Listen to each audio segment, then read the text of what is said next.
Yeah, that happens also. She didn't know that she was carrying it all along. She didn't know that. Diba? So, meron din, at young, when they're young, diba, 10 years old, they're 7 years old. I had a patient as early as 7, because he had DKA. Because my patient had DKA, that's how we discovered that he had DM1. That's how we discovered it. We didn't know until he had DKA. Okay, may ganon, okay? DKA comes first before DM1 because that's a complication of your DM1.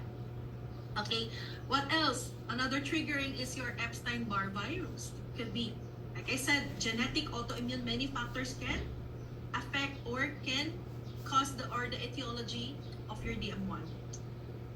Okay, is it possible DM2 will also have DM1?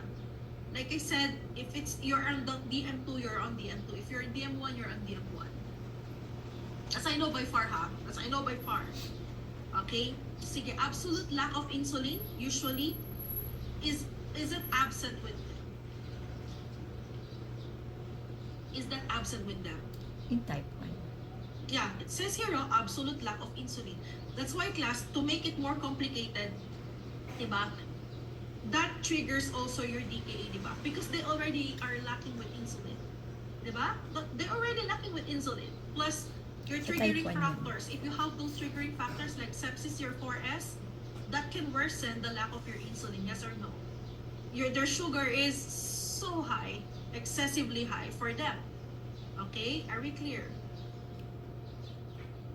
Yes.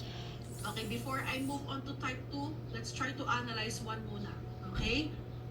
Like I said, open your roadmap. Please open the roadmap that you have. Okay? Okay. So when we talk about DM1, do they also have the 3 Ps? Absolutely, they also have it. Okay? Do they also have glycosuria? Meaning to say, the glucose is already what?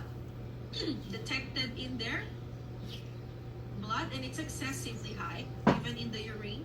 Diba? Okay? Do they also have muscle wasting? That's why they're typically what? They're typically slim. They're typically thin, lean, slim, payat. Diba? Okay. Diba? That's why you will notice people, you have DM. Diba? I had the same reaction to my colleague, and she said, I actually had DM1, and I was diagnosed to have it when I was 23 or 24. She didn't know that she had it all along, like I told you guys. Okay, unless the parents were really keen on having her tested as early as 10 years old. Okay? Yeah, I met also chubby